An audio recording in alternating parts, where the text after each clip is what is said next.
The forward operating base sat under a sky the color of old bruises, dust settling over everything like ash from a fire no one remembered starting. Captain Rowan Ghost Kellerman stood at the edge of the flight line, her flight suit faded from too many washings, her boots scuffed white at the toes.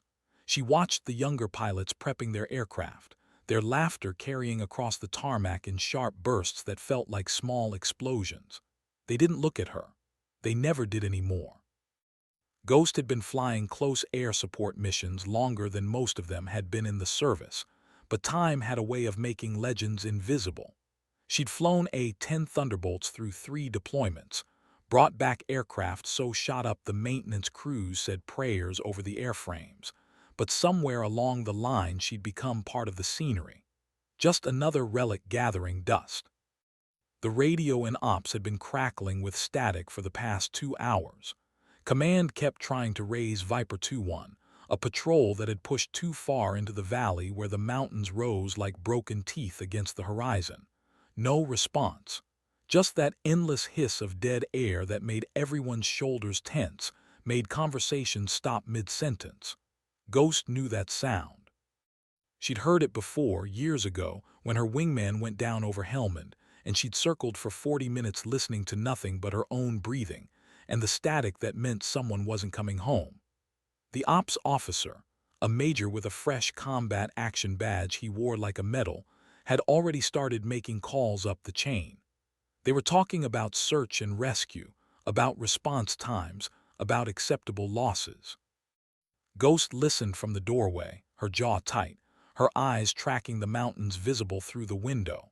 She knew those ridges, knew the way the thermals rose off the rocks in the afternoon, the places where you could hide an entire company if you were patient and willing to wait. The major saw her standing there and his expression shifted, something between annoyance and dismissal crossing his face. He covered the phone. "We've got it handled, Captain. You're not on the flight schedule." His tone carried the weight of everything left unsaid. Too old, too cautious, too much of a liability in a war that had moved on to younger blood and faster decisions. Ghost nodded once slowly and turned away, but she didn't leave the building. She walked to the mission planning room where the maps covered every wall like wallpaper made of terrain and grid coordinates. Her finger traced the valley where Viper 2-1 had gone silent. She'd flown that approach 17 times. Outside, thunder rumbled in the distance, or maybe it was artillery. Sometimes in this place, you couldn't tell the difference. The static kept crying from the radio, and somewhere in those mountains, men were waiting for someone to remember they existed. Ghost pulled her helmet from her locker, the worn leather interior molded to the shape of her skull from 1,000 hours of flight time. The weight of it in her hands felt like purpose, like the only truth she'd ever really trusted. She'd been grounded by bureaucracy, not by ability. There was a difference, and that difference was about to matter. The afternoon sun slanted through the hangar windows, illuminating dust motes that hung suspended like stars in a private universe. Her A-10 sat in the far bay, the GAU-8 Avenger cannon jutting from the nose like an accusation. The aircraft was ugly in the way that functional things often are, all hard angles and exposed rivets, painted in a gray-green camouflage that had been sun-faded to something closer to the color of sage. The ground crew had nicknamed her bird Gravedigger, after Ghost had brought it back with 63 holes in the fuselage, and both engines barely holding together. That had been 2 years ago. The aircraft had been patched and returned to service. Ghost had been quietly shuffled to administrative duties and advisory roles that meant sitting in briefing rooms while men half her age made decisions about airspace she'd memorized. She ran her hand along the fuselage, feeling the slight imperfections where repairs had been made, the metal warm from the sun. The crew chief, a staff sergeant named Martinez with grease permanently embedded in the creases of his hands, looked up from where he was checking the landing gear. "Ma'am, you're not on the schedule." It wasn't a question, but it wasn't quite an accusation either. Martinez had been there the day she'd limped Gravedigger back with smoke pouring from both engines and hydraulic fluid painting the runway behind her. He'd watched her climb out of the cockpit without shaking, without crying, without any of the reactions people expected. He remembered. "Pre-flight check," Ghost said quietly. "Just keeping sharp." Martinez studied her for a long moment, his eyes narrowing slightly. Then he nodded and went back to his work, but his shoulders had relaxed in a way that suggested he understood things that hadn't been spoken aloud. The military ran on protocol and chain of command, but it also ran on unspoken understandings between people who'd seen things that couldn't be put into incident reports. He'd seen her fly. That was currency that mattered more than rank. Ghost pulled herself up the boarding ladder, the familiar motion settling into her muscles like muscle memory from a language she'd never forgotten. The cockpit smelled like jet fuel and old leather, like every cockpit she'd ever sat in. The instruments were analog and digital mixed together, a hybrid of old technology and new necessity. She didn't power anything on. Didn't need to. Her hands moved over the controls in the dark, checking positions, feeling for the resistance that meant systems were properly stowed. This was meditation for her. This was prayer. The static from the radio in ops had stopped. That was worse than the noise. Silence meant decisions had been made, meant someone had decided that Viper 2-1 was a write-off, that the valley was too hot for immediate response. It meant the calculus of war had been performed and someone had been found wanting. Ghost sat in the cockpit, her hands on the stick, and felt the old anger rising. Not the hot kind that made you stupid, but the cold kind that made you clear. Sharp. Focused like a laser designator, painting a target in the dark. She climbed down and found Martinez had disappeared, but the aircraft had been fueled. She hadn't asked him to do it. Hadn't needed to. The fuel panel was closed, the safety pins were stored, and when she looked across the flight line, she saw Martinez standing in the shadow of the hangar, watching. He raised one hand slightly, not quite a wave, not quite a salute, just an acknowledgement, just a witness saying he'd seen something and he wouldn't forget it. Ghost nodded back. Then she began the actual pre-flight, moving around the aircraft with methodical precision, checking every surface, every panel, every control that could mean the difference between coming home and becoming another name on a wall. The sun was starting its descent toward the mountains, turning the sky into layers of orange and gold and deepening purple. Magic hour, the photographers called it. Ghost called it the time when shadows got long and mistakes became fatal. She'd learned to fly in light like this, back when she'd believed the Air Force Academy would lead to fighter jets and glory. Instead, she'd ended up in the Hog, the A-10, the aircraft that every fighter pilot looked down on as the ugly stepchild of air power. Too slow. Too old. Too low-tech for the modern battlefield.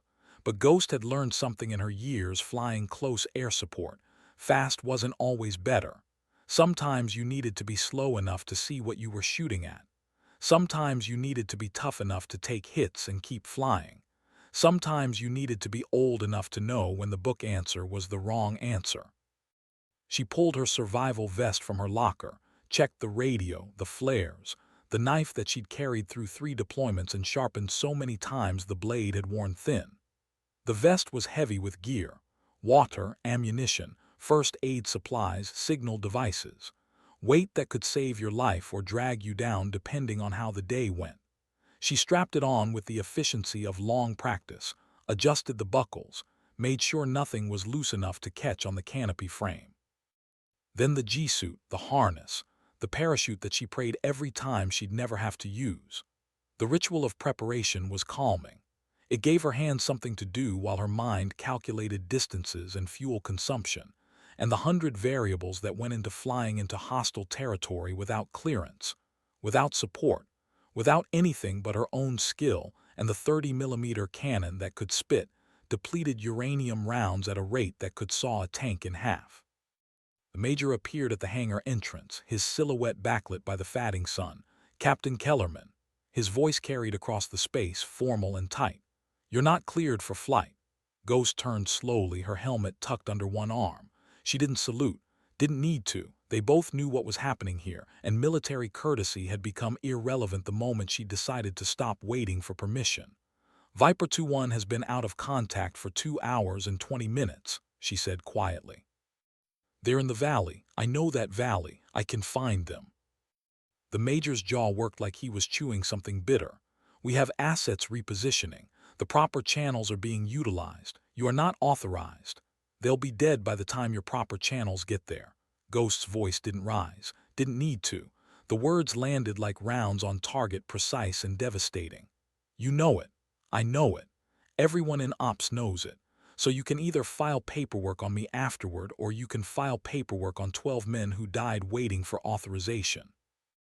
The silence stretched out between them, filled with the sound of wind moving across the flight line and the distant rumble of generators powering the base. The Major looked at her, really looked at her, maybe for the first time since she'd been reassigned. He saw the flight suit with the name tape worn almost illegible, the patches from units that didn't exist anymore, the eyes that had seen things he'd only read about in after-action reports. He saw someone who'd stopped caring about consequences because the only thing that mattered was the mission. The radio squawked from the ops building behind him, more static, more silence where voices should be. "If you go," he said slowly, "you go unauthorized, no support, no backup, and when you get back, if you get back, there will be consequences."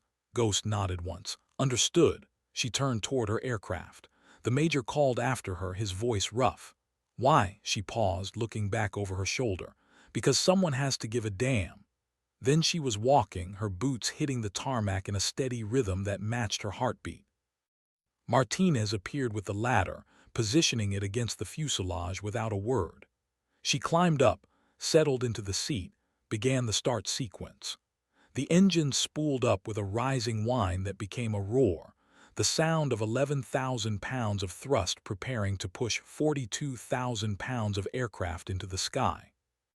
The tower was calling her, demanding identification, demanding authorization codes she didn't have. Ghost switched frequencies, listening to the guard channel where emergency traffic ran. Still nothing from Viper 2-1. Still just the silence that meant time was running out. She released the brakes and began taxiing, the nose gear shimmy familiar and oddly comforting. The runway stretched out ahead, heat shimmer making the far end waver like a mirage. She'd taken off from this runway 243 times. This would be 244, maybe the last one. That possibility sat in her chest like a cold weight, acknowledged and set aside. Fear was just data. You noted it and kept moving. The tower was still calling, more urgent now, ordering her to abort. Ghost pushed the throttles forward, feeling the aircraft accelerate, feeling the weight compress her into the seat as the turbofan spooled up to full power. The runway lights flashed past, faster and faster, the rumble of the gear on concrete building to a roar that drowned out everything else. 60 knots. 80. 100. The stick came back and Gravedigger lifted off, climbing away from the base at an angle that was steeper than regulation allowed. Ghost didn't look back. There was no point. She'd made her choice when she'd started the pre-flight, maybe even before that. Maybe years ago when she'd first pinned on wings and sworn an oath that hadn't mentioned anything about convenient timing or proper authorization. The valley lay ahead, 30 miles northeast, hidden behind ridgelines that rose like walls. She kept the aircraft low, hugging the terrain, using the mountains for cover. The A-10 wasn't designed for this kind of flying. Close air support meant loitering above the battlefield, not threading through canyons like a fighter. But Ghost had learned to make the Hawk do things it wasn't supposed to do. You flew enough hours in anything. It stopped being an aircraft and became an extension of your own body. She could feel the thermals pushing against the wings, the way the controls went mushy in the thin air at altitude. She corrected without thinking, keeping the nose pointed toward where men were waiting for someone to care enough to come get them. The radio crackled. A voice, rough and compressed by encryption, broke through the static. Any station, this is Viper 2-1 Alpha, taking effective fire, need immediate close air support, coordinates follow." The transmission cut off, replaced by the sound of small arms fire in the background. Ghost's hands tightened on the stick. She keyed her mic. "Viper 2-1 Alpha, this is Ghost 1, I'm 10 minutes out, hang on." There was a pause, long enough that she thought maybe the transmission hadn't gone through. Then, "Ghost 1, say again your call sign." The voice sounded young, confused. probably wondering who the hell was responding when everyone else had gone quiet. "Ghost," she repeated, banking the aircraft into a turn that brought the valley into view ahead. "I'm coming to get you. Mark your position with smoke if able." Another pause. Then quieter. "Roger, Ghost 1, smoke out." She saw it a moment later, a column of purple smoke rising from a cluster of rocks halfway up a hillside. The position was bad. High ground on 3 sides, nowhere to run, the kind of place you ended up when the day had gone completely to hell, and the only thing left was to fight and hope someone heard you screaming. Ghost dropped lower, skimming over a ridgeline so close that her wingtip almost clipped the rocks. The valley opened up below her, and she saw them. 12 figures clustered behind a boulder outcropping, muzzle flashes sparking from positions all around them like fireflies in the gathering dusk. She pulled up hard, gaining altitude, her eyes scanning the terrain. The enemy positions were spread across the valley floor and up the opposing hillside, at least 30 contacts visible, probably more hidden in the rocks. This wasn't a random ambush.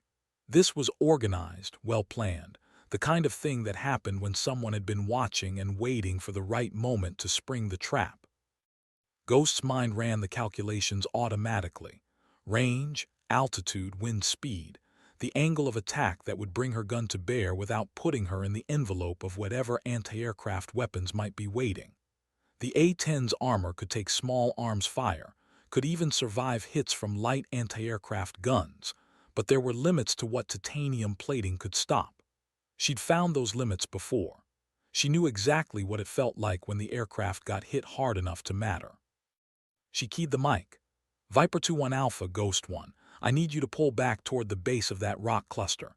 Danger close fire coming in 30 seconds. Acknowledge." The response came back immediately. "Ghost 1, we can't move. We've got 3 wounded, 1 critical. We're pinned." Ghost closed her eyes for half a second, long enough to see the situation clearly, long enough to know that what she was about to do was going to require precision measured in feet, not meters. Danger close was 100 meters. She was going to have to cut that in half. The A-10's GAU-8 cannon fired at 4,000 rounds per minute. At the speeds and distances involved, that meant roughly 65 rounds per second walking across the target. Each round was the size of a milk bottle, traveling at twice the speed of sound.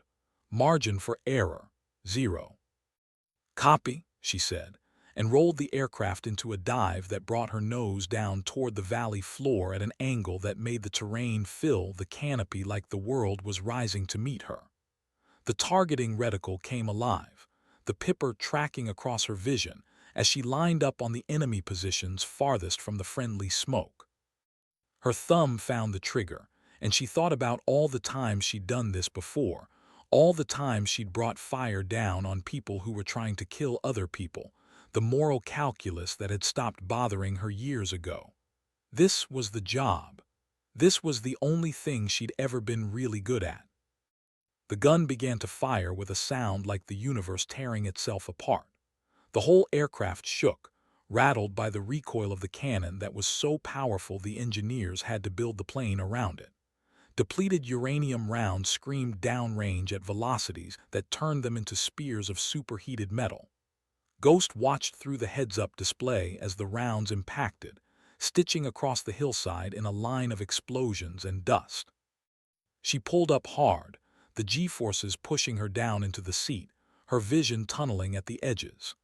The A-10 climbed away from the valley floor, groaning with the effort, and she banked into a turn that would bring her around for another pass. The radio crackled. "Ghost 1, good hits, enemy pulling back to the north. We've got movement in the open." Ghost didn't respond. She was already lining up the next run, her eyes tracking the figures running across the valley floor. They'd broken cover, probably thinking the air strike was over, that they had time to reposition. They were wrong.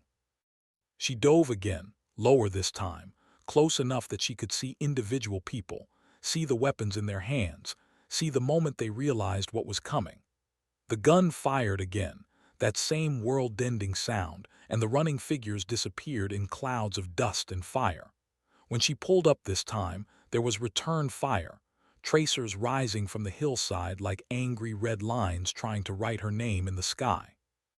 The aircraft shuddered as something hit the left wing, but the engines kept running. The controls still responded.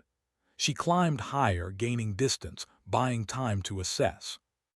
The damage indicator showed hits on the left wing and fuselage, but nothing critical. Not yet. The hydraulics were holding, the engines were running clean, and the gun still had ammunition. Ghost circled high above the valley, watching the pattern of movement below. The enemy had lost their cohesion.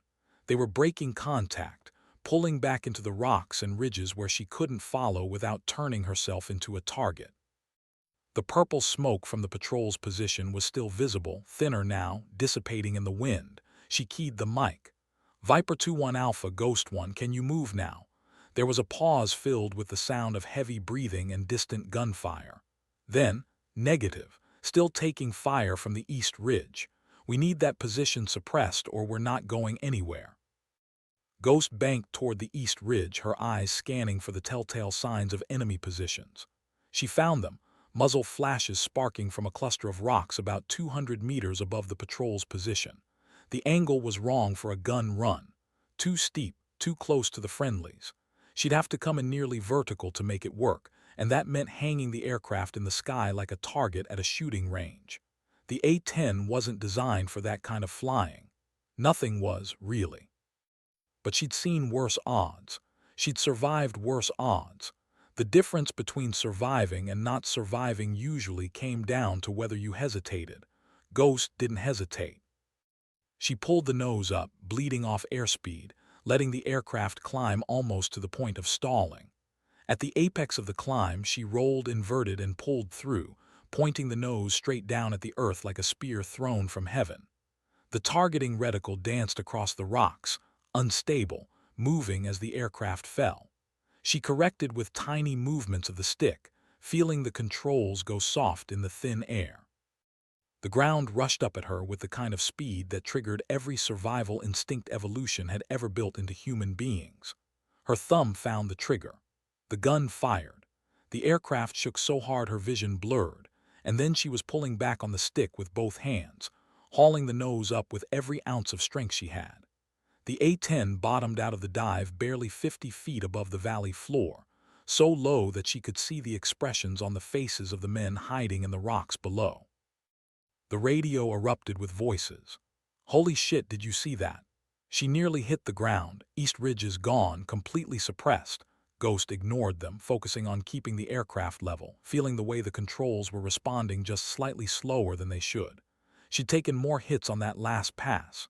She could feel it in the way the aircraft flew, the way the stick felt mushy in her hand. But the engines were still running and the wings were still attached, and that meant she could still fight. She keyed the mic, her voice calm. "Viper 2-1 Alpha, move now. Head west toward the exfil point. I'll provide cover." The patrol began moving, visible through breaks in the smoke and dust as small figures carrying wounded between them. They moved slowly, too slowly, but they were moving. That was something. Ghost circled above them, hunting for threats, her eyes scanning the ridgelands and valleys. More tracers rose toward her, and she heard the distinct crack of something passing close to the canopy. The aircraft shuddered again, harder this time, and a red light illuminated on the warning panel. Right engine oil pressure dropping. Not catastrophic, not yet, but heading that way. She pushed the throttle forward on the left engine, compensating, keeping the aircraft in a slow circle above the patrol. Time became elastic, stretching and compressing. Each second felt like an hour and also like no time at all. The patrol reached a depression in the terrain that offered better cover, and the volume of fire decreased. Ghost saw her opportunity and took it, rolling into another gun run that scattered the remaining enemy positions. The cannon hammered, the aircraft shook, and then there was a sound like someone hitting the fuselage with a sledgehammer. The right engine fire light illuminated. Ghost pulled the throttle back to idle, hit the fire suppression, and felt the aircraft yaw hard to the right. She corrected with rudder, feeling the aircraft fight her, feeling the way it wanted to roll and fall out of the sky. Not yet. Not yet. She needed to stay up just a little longer, just long enough for the patrol to get clear. The radio crackled. Ghost One, we're at the exfil point, clear of contact. What's your status? Ghost looked at her instrument panel, at the collection of red lights that meant the aircraft was dying by degrees. Both engines were running, but the right one was losing power, fluctuating, threatening to quit completely. The hydraulic pressure was dropping. The flight controls felt like they were made of mud. She'd taken hits in places that mattered, and the only question now was whether she could make it back to base or whether she'd be walking home. "I'm hit," she said quietly, "but I'm flying. Get your wounded extracted. I'll make my own way back." There was a pause. Then a different voice came over the radio, older, authoritative. "Ghost One, this is Viper 2-1 Actual. I don't know who you are or why you came, but you saved 12 lives today. Thank you doesn't cover it, but thank you." Ghost felt something tight in her chest loosen slightly. Not pride, not satisfaction. Just the simple knowledge that the thing she'd set out to do had been done, that the calculus had worked out in favor of life instead of death. "Get them home," she said. Then she turned the aircraft toward base, the wounded A-10 trailing smoke like a banner, announcing that someone had paid a price for those 12 lives. The price wasn't due yet, but it was coming. The flight back to base was an exercise in managing decay. The right engine quit completely 10 minutes into the return trip, forcing Ghost to shut it down and feather the prop. The aircraft flew on one engine, heavy and sluggish, the controls requiring constant attention to keep level. The hydraulic pressure continued to drop, and she could feel the flight controls getting stiffer, harder to move. She was manually flying the aircraft now, fighting it every second, burning through fuel faster than she'd planned. The math started looking bad. She ran the calculations in her head, distance remaining, fuel remaining, rate of consumption with only one engine operating. The numbers didn't quite work. She'd be close, very close, maybe too close. The base appeared on the horizon just as the sun touched the mountains, turning everything gold and red. The tower was calling her, voices tight with barely controlled panic asking for her status, her intentions, her fuel state. Ghost answered with the minimum responses necessary, her focus entirely on keeping the aircraft flying straight and level. She had one chance to get this landing right. The approach had to be perfect because she didn't have the fuel or the hydraulics for a second try. If she missed the runway or came in too hard, the aircraft would turn into a fireball and she'd be just another name on a memorial wall. That was acceptable.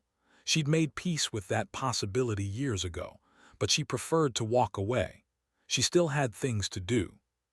She lined up on final approach, the runway stretching ahead like a gray ribbon laid across the desert. The landing gear came down with a grinding sound that didn't inspire confidence. The gear lights showed 3 green, but she didn't trust them. Too many systems were compromised. The aircraft was barely responding to control inputs now, the hydraulics almost completely gone. She was flying it with muscle and prayer, holding the nose up through sheer force of will. The runway came up fast, too fast, and she pulled back on the throttle, bleeding off speed, trying to find that perfect balance between too fast and too slow. The main gear touched down hard, bounced once, and then the nose gear slammed into the concrete with a sound like a gunshot. The aircraft rolled down the runway trailing smoke, and Ghost stood on the brakes, feeling them grab and release, grab and release. The end of the runway was coming up fast, emergency vehicles already rolling to intercept her. She managed to get the aircraft slowed and turned off onto a taxiway before the brakes gave up completely. The aircraft rolled to a stop, the left engine still running, still pushing the aircraft forward even though she'd pulled the throttle to idle. Ghost shut it down, went through the emergency shutdown checklist, and then sat in the sudden silence listening to metal tick and groan as it cooled. Her hands were shaking, not from fear, just from the adrenaline finally burning off, leaving her empty and hollow. The fire crews surrounded the aircraft, foam spraying over the smoking engine. Ghost popped the canopy and climbed down, her legs unsteady, her ears ringing from hours of engine noise. The ground felt strange under her feet, too solid, too stable. Martinez was there, his face pale, staring at the aircraft like he was looking at a ghost. "Ma'am," he said quietly, "I've never seen anything like that. You brought it back." Ghost looked at her aircraft, at the holes stitched across the fuselage and wings, at the burned and blackened engine cowling, at the hydraulic fluid pooled on the concrete. Gravedigger had lived up to its name, dug another grave for another day. "Yeah," she said, "I brought it back." The major was waiting when she reached the operations building, his face unreadable. Behind him stood a full colonel she didn't recognize, silver eagles gleaming on his shoulders. The colonel studied her with eyes that had seen things, eyes that understood more than his rank suggested. "Captain Kellerman," the colonel said quietly. "That was the most blatantly insubordinate display of airmanship I've ever witnessed." Ghost stood at attention, waiting for whatever came next. Court-martial, grounding, discharge. All of it acceptable, all of it worth it for 12 lives that would see another sunrise. The colonel's expression shifted, something almost like respect crossing his face. "It was also the finest piece of flying I've seen in 20 years. Viper 2-1 made it to the exfil point. All 12 personnel recovered, 3 requiring immediate medical attention but all alive. Because of you." The silence that followed was different than the silence that had preceded it. This silence had weight, had meaning beyond words. The major was staring at her like he was seeing someone new, someone he'd overlooked. The colonel stepped forward, his voice dropping so only she could hear. "There will be an investigation. There will be paperwork. There will be people asking questions about authorization and chain of command. But between you and me, Captain, I've been doing this long enough to know when to look the other way. You did what needed to be done. That's the kind of pilot we need. The kind who remembers that this isn't about regulations. It's about bringing people home." Ghost felt something loosen in her chest, something she hadn't realized she'd been holding tight.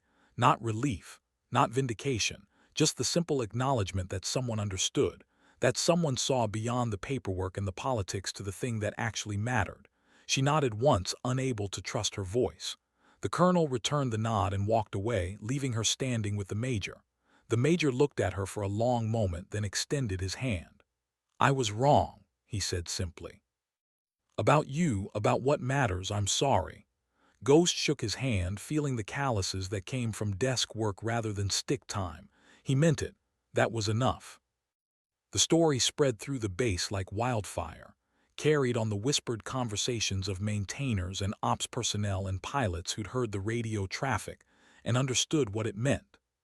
By the next morning, everyone knew about Ghost and her unauthorized flight, about the way she'd put the aircraft into dives that shouldn't have been survivable, about the patrol that had made it home, because someone had decided that rules mattered less than lives. The younger pilots looked at her differently now, their mockery replaced by something approaching awe.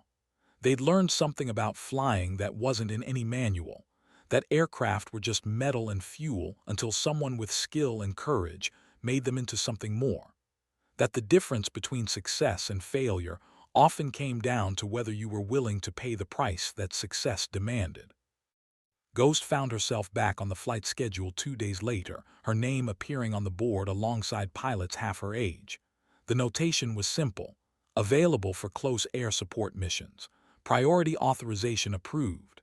The colonel's work, she suspected, making sure that the next time someone was in trouble, she wouldn't have to steal an aircraft to go help them.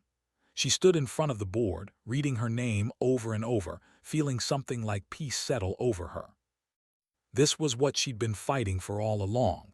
Not recognition, not medals, just the right to do the job she'd trained her entire adult life to do, just the opportunity to matter. Gravedigger sat in the maintenance hangar, surrounded by crews working to patch the damage and restore the aircraft to flight status. The damage was extensive, over 40 holes in the fuselage and wings, one engine completely destroyed, hydraulic lines severed, control surfaces damaged. Martinez told her it would be 3 weeks minimum before the aircraft was airworthy again, 3 weeks before she could fly her own bird. But the base had other A-10s, other aircraft that needed pilots who knew how to push them beyond their design limits. Ghost flew them all, learning the quirks of each airframe, the way different aircraft handled under stress. Each mission added to her understanding, deepened her connection to the weapons system she dedicated her career to mastering. The patrol she'd saved sent a delegation to thank her, 12 men who stood in an awkward cluster outside the operations building, waiting for her to emerge from a briefing. Their lieutenant, a young man with a Purple Heart pin on his uniform and a scar across his left cheek, stepped forward. "Ma'am," he said, his voice rough, "we wanted to thank you, in person, for coming to get us when no one else would." Ghost looked at them, these 12 men who'd been written off, who'd been waiting in the dark for death or rescue with equal probability. They looked back at her with eyes that had seen things that would never make it into the after-action reports. "You called for help," she said simply. "That's all that mattered." The lieutenant shook his head. "Every other station ignored us, said they were waiting for authorization, waiting for the risk assessment, waiting for command approval. You just came." He paused, swallowing hard. "You just came and you stayed until we were safe. That's not nothing, that's everything." Ghost felt something tighten in her throat, an emotion she couldn't quite name. She'd spent so many years being overlooked, being sidelined, being treated like a relic from a war that had moved on without her. And here were 12 men who understood what she'd always known, that the only thing that mattered was showing up when showing up was all that stood between life and death. "I'm glad you made it home," she said quietly. They saluted her, all 12 of them together, and she returned it. Then they left, and she stood alone watching them walk away into the afternoon sun. The weeks passed and turned into months.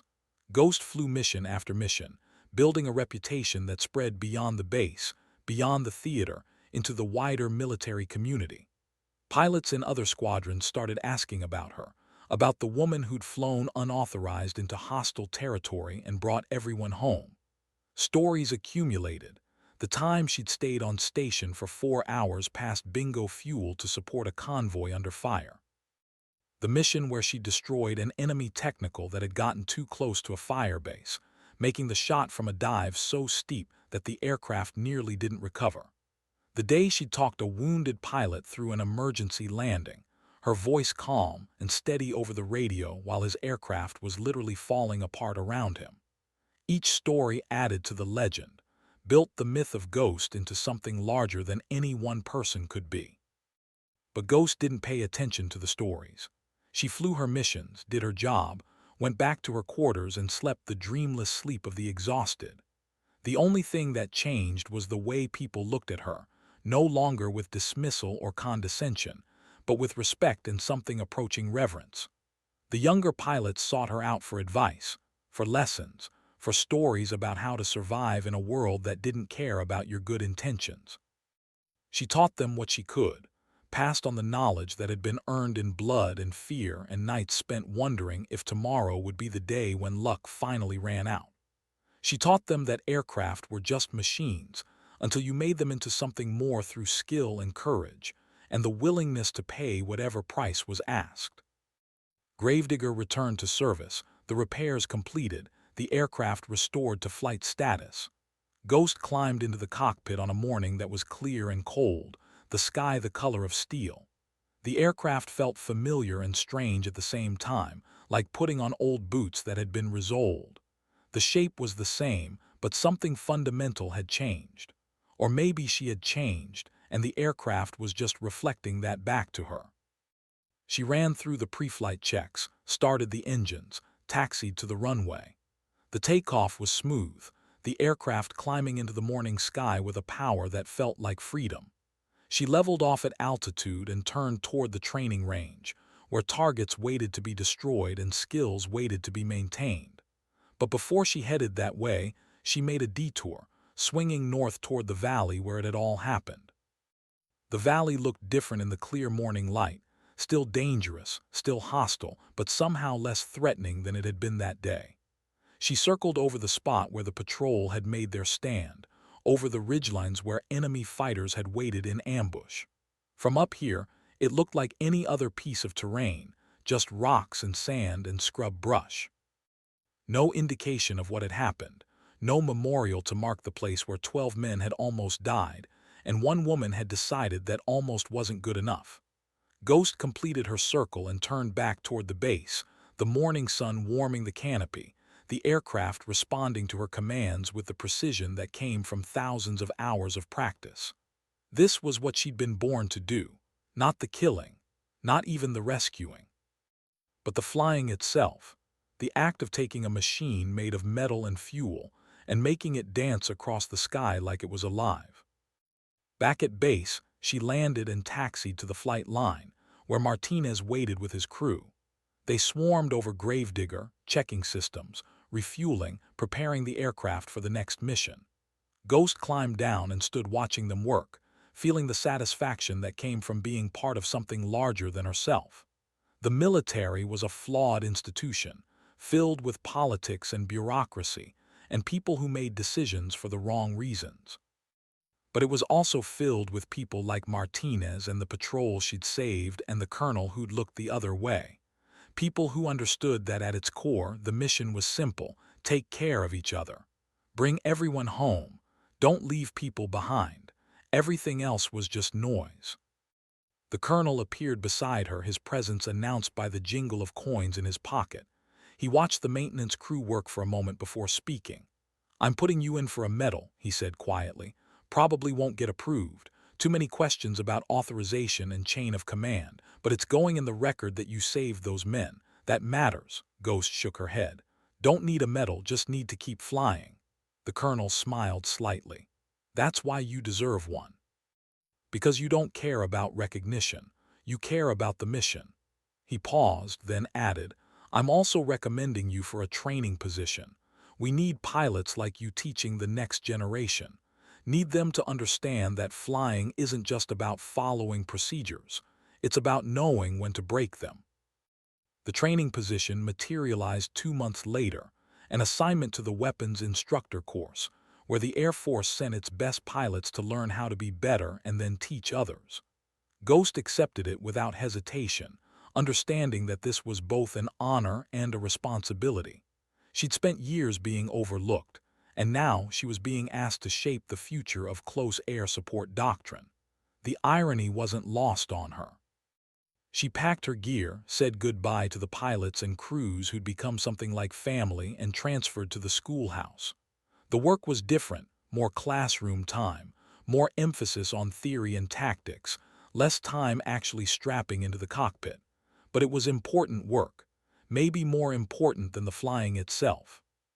She taught classes on close air support tactics, on how to work with ground forces, on the fine art of putting ordnance on target without killing the people you were trying to protect. She taught survival, evasion, resistance, and escape. What to do when everything went wrong and you found yourself alone in hostile territory with nothing but your wits and your training. She taught airmanship, that intangible quality that separated pilots who flew aircraft from pilots who made aircraft do impossible things. And in every class, she told the story of Viper 2-1, of the patrol that had been written off and the decision she'd made to go anyway. Not to glorify herself, but to make sure they understood that the decisions they made would have consequences measured in lives, and that sometimes the right decision meant accepting consequences measured in careers. The students listened with the intensity of people who understood they were receiving wisdom that couldn't be found in textbooks.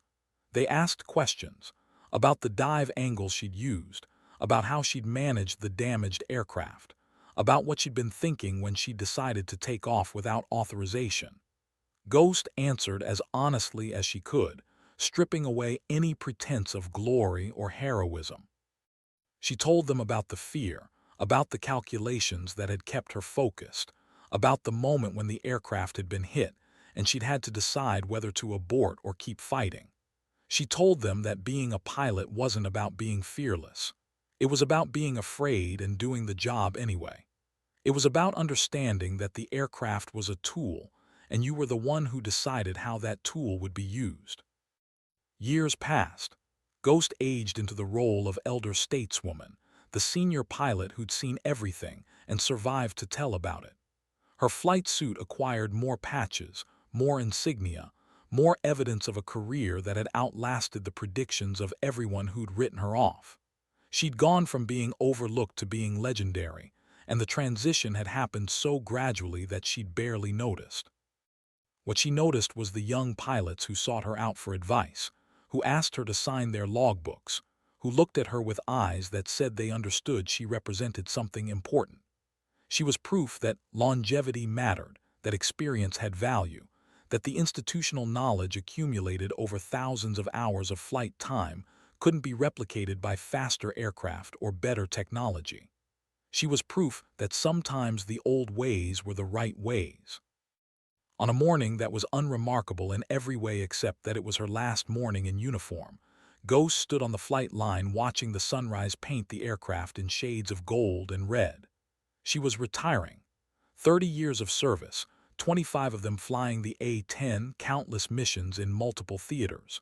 It was time. She knew it was time. But standing there watching the crews prep the aircraft for the day's missions, she felt the loss like a physical weight. This had been her identity for so long that she wasn't entirely sure who she was without it. Major Martinez. He'd been promoted twice since that day he'd helped her steal an aircraft, stood beside her, older now, graying at the temples. "Going to miss having you around, ma'am," he said quietly. "Place won't be the same without you." Ghost smiled slightly. "You'll be fine. New pilots coming in all the time, they'll need you more than I ever did." Martinez shook his head. "Not the same, you understood something most pilots don't, that the aircraft and the people who maintain them are partners, that we're all trying to accomplish the same mission." He paused, then added, "I've been doing this 28 years. I've worked with hundreds of pilots, but you're the one I'll remember, because you never forgot that we're all human, that we all matter." Ghost felt her throat tighten. "Thank you," she managed, "for everything. For that day when you fueled the aircraft and didn't ask questions. For every day since then. You're a big part of why I'm still here." The retirement ceremony was held in a hangar with the aircraft as a backdrop, exactly as Ghost had requested. She didn't want a formal ballroom affair. She wanted to be surrounded by the machines she'd dedicated her life to mastering. The base commander read out her accomplishments in a voice that echoed off the metal walls: missions flown, ordnance delivered, lives saved. It was an impressive list, even to Ghost who'd lived through all of it. Then came the part she hadn't expected: testimony from people she'd saved. The lieutenant from Viper 2-1, older now, wearing captain's bars. A pilot she'd talked through an emergency landing. A ground controller whose position she'd defended for 6 hours straight. They spoke about what she'd meant to them, about the way she'd changed their lives by showing up when no one else would. The last speaker was a young woman, a lieutenant fresh out of flight school, who stood at the podium with tears streaming down her face. "I never met Captain Kellerman until today," she said, her voice shaking. "But I've known her my entire career. She's the reason I became a pilot. The reason I believed that a woman could fly combat missions and be respected for her skill rather than tolerated for her presence. She proved that age and experience matter more than youth and enthusiasm. She proved that courage isn't about being fearless, it's about being afraid and doing the job anyway. And she proved that when you're given a choice between following the rules and saving lives, the right answer is always lives. Always." The lieutenant saluted, and Ghost returned it, her own eyes stinging with tears she wouldn't allow to fall. They presented her with a plaque, a piece of metal that couldn't possibly encompass everything she'd done.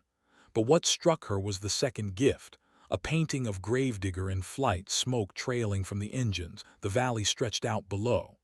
The artist had captured that day perfectly: the afternoon light, the desperate dive, the moment when everything hung in the balance. At the bottom, a simple inscription: "Some people count time, others make time count." Ghost stared at the painting, unable to speak, feeling the weight of 30 years pressing down on her shoulders. This was her legacy. Not the medals, not the commendations, but this moment, captured in oil and canvas, when she decided that rules mattered less than lives and had been willing to pay whatever price that decision demanded. The ceremony ended. People filed past to shake her hand, to offer congratulations, to take photos. Ghost endured it with grace, understanding that this ritual mattered even if she found it uncomfortable. These people needed to mark the transition, needed to acknowledge that something significant was ending. For her, the real ending had happened earlier that morning when she'd flown her last mission, a simple combat air patrol that had been utterly routine.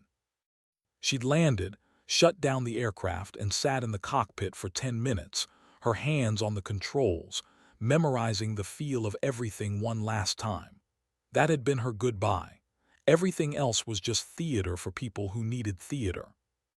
She changed out of her uniform for the last time that evening, carefully folding the flight suit that had been her daily uniform for decades. The patches came off, each one representing a unit, a deployment, a period of her life.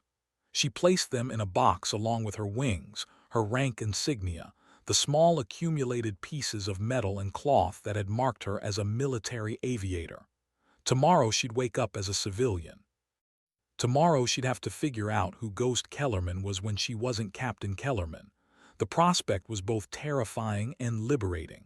She'd spent so long being defined by her service that the absence of that structure felt like falling through empty air. But she'd survived worse. She'd figure it out. The months after retirement were harder than she'd expected. She took a job as a consultant, advising aircraft manufacturers on close air support tactics. The work was intellectually interesting but emotionally hollow.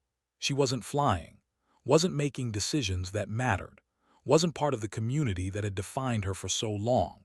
She attended air shows, watched the demonstrations, felt the familiar ache of missing something that could never be recovered. Other retired pilots told her it got easier, that eventually you stopped waking up and automatically calculating the weather for flight operations. She wasn't sure she believed them. Flying hadn't been what she did. It had been who she was. The loss felt permanent. But gradually, slowly, she found a new purpose. She started writing, documenting the lessons she'd learned, the tactics that had worked, the mistakes that had nearly killed her. She wrote about the human element of aviation, about the relationship between pilot and aircraft, about the way fear and courage existed simultaneously in the moments before you committed to a dangerous course of action.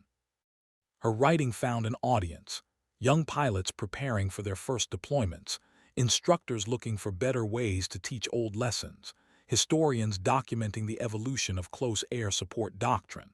She received letters thanking her for sharing her knowledge, for being honest about the difficult parts, for not sugarcoating the reality of combat aviation. The letters helped. They reminded her that teaching could happen outside a classroom, that legacy could be built with words as well as actions. One afternoon, 5 years into her retirement, Ghost received a package in the mail. No return address, just a postmark from somewhere in Virginia. Inside was a photograph, 12 men standing in front of a memorial, their faces older but recognizable. Viper 2-1 reunited for their annual gathering. On the back, a handwritten note. We still tell the story. We still remember the day someone decided we were worth saving. Thank you doesn't cover it, but thank you. Ghost stood in her kitchen holding the photograph, feeling emotions she'd thought she'd successfully buried years ago. They'd remembered. After all this time, they'd remembered and taken the time to let her know that what she'd done still mattered, that the choice she'd made had rippled outward through the years, affecting not just those 12 men but their families, their children, the people whose lives had been touched by their continued existence. She pinned the photograph to the wall in her office, next to the painting of Gravedigger and the various mementos from her career. The wall had become a shrine of sorts, a physical manifestation of memory.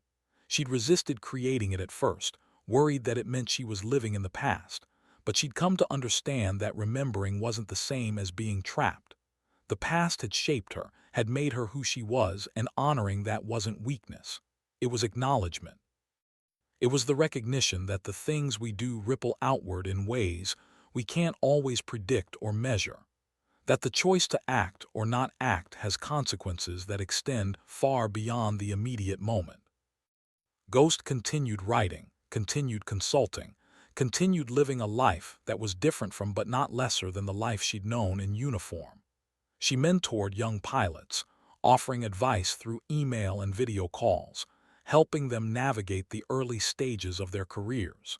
She stayed connected to the community that had given her identity, even as she built a new identity outside of it. And on certain mornings, when the sky was clear and the light was right, she'd drive out to the airport and sit watching the aircraft take off and land, feeling the familiar tug of longing and loss and profound gratitude for the years she'd been given to do the thing she loved most. The sky was still there. The aircraft were still flying. And somewhere, pilots were making the same choices she'd made, facing the same fears, discovering the same truths about courage and duty and the price of doing what's right. The years continued their forward march. Ghost aged gracefully, her hair silver now, her face lined with the evidence of a life fully lived. She attended reunions, stayed in touch with the people who'd mattered, watched as the A-10 finally began its long-delayed retirement from service. The Hog had outlasted all predictions, kept flying long after more sophisticated aircraft had been introduced and retired. It had endured because it worked, because it was tough, because it did the mission better than anything else. Ghost saw herself in that story. She'd endured for the same reasons. Not because she was the fastest or the most sophisticated, but because she'd been tough enough to keep going when quitting would have been easier. Because she'd understood the mission and refused to let anything get in the way of accomplishing it. On the 20th anniversary of that flight into the valley, a ceremony was held at the base. Ghost was invited as the guest of honor, along with the surviving members of Viper 2-1.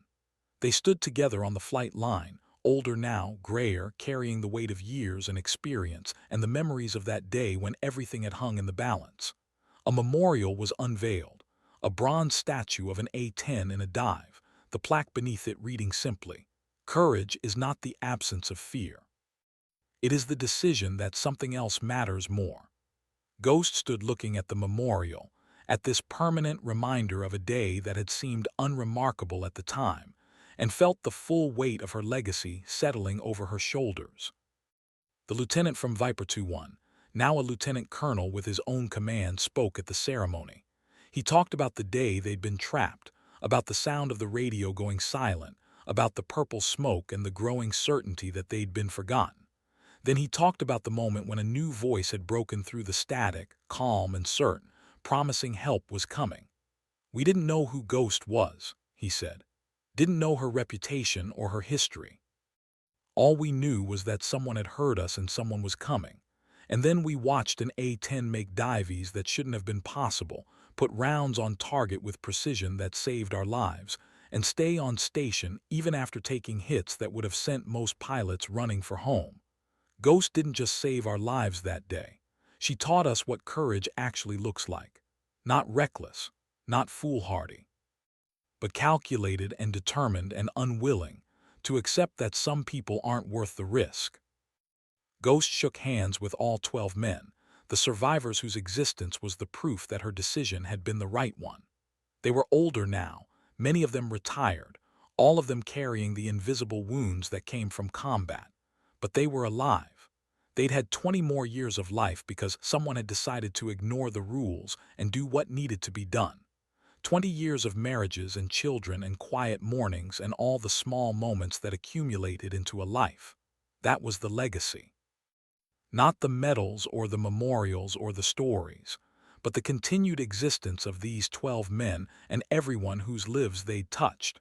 That was worth everything it had cost. The ceremony ended as the sun set over the mountains, painting the sky in shades of purple and gold. Ghost stood watching the light fade, remembering the way it had looked from the cockpit, the way the world had spread out below her like a map made of shadows and light. She'd spent her career translating between two worlds, the aerial perspective where everything was grid coordinates and target designators, and the ground perspective where everything was personal and immediate and measured in breaths and heartbeats. The ability to move between those perspectives, to never forget that the coordinates represented real people with real lives, had been her greatest strength. It was what had made her different from pilots who saw combat as a video game played from 30,000 feet. She'd always remembered that the decisions she made would be felt by people whose names she'd never know.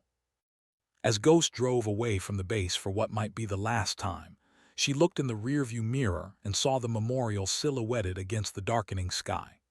The statue would stand there for years, maybe decades, a reminder to future pilots of the standards they were expected to uphold.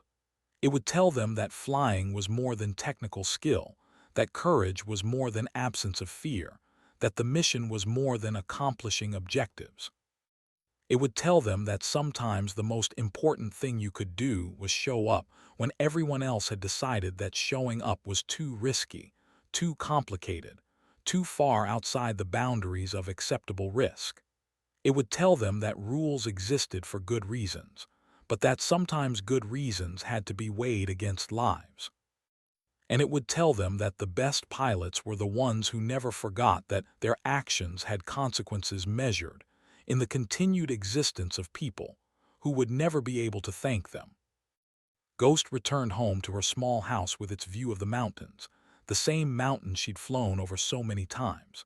She poured a glass of whiskey and sat on her porch watching the stars emerge, the same stars that had guided night missions when GPS failed and instinct was all you had left.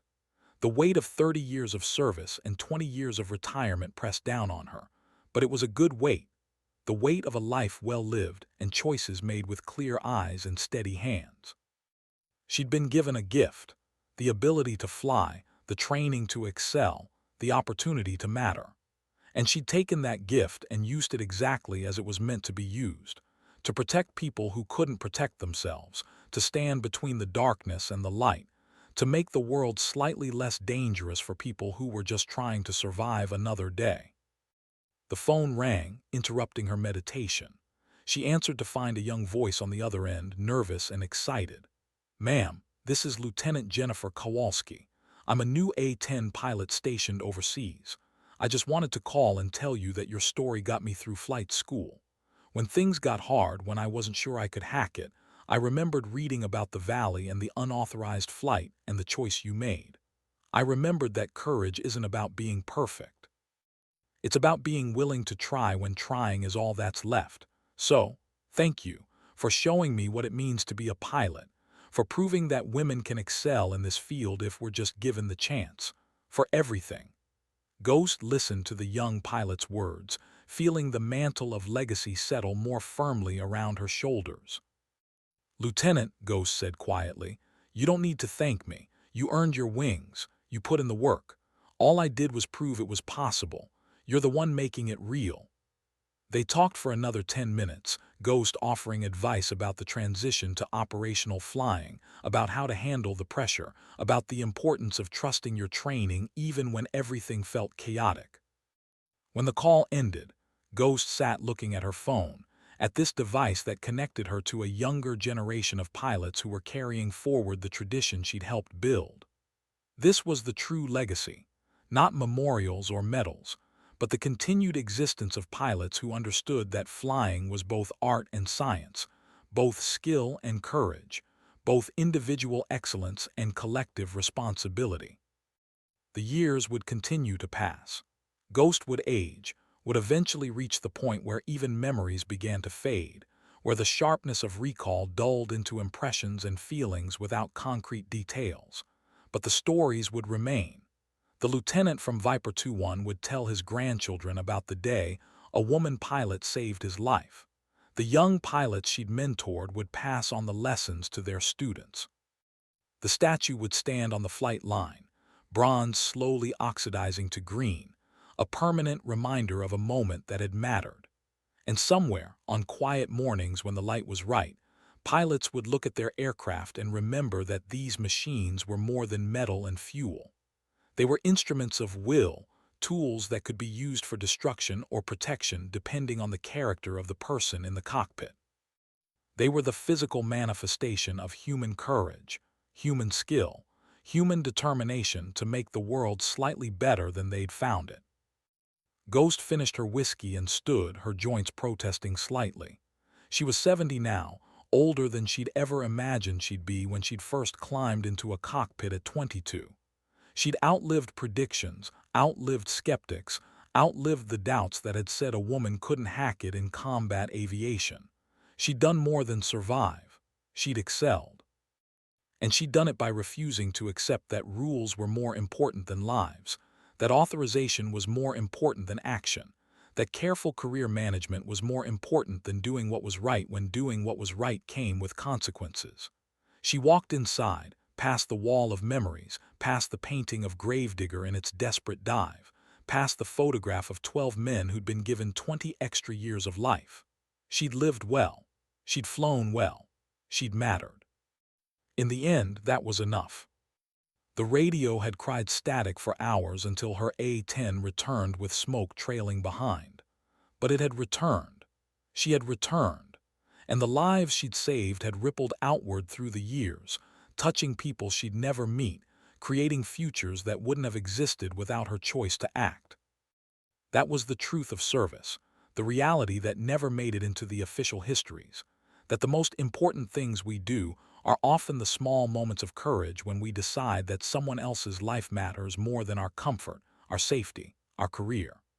Ghost had made that choice not once but repeatedly, over years and missions and flights that had blurred together into a single continuous act of service. And in making that choice, she'd become more than a pilot. She'd become proof that one person at the right moment with the right skills and the right determination could change everything, could save lives, could inspire generations, could make the static stop crying and bring everyone home. That was the legacy. That was the point. That was what mattered when everything else faded away.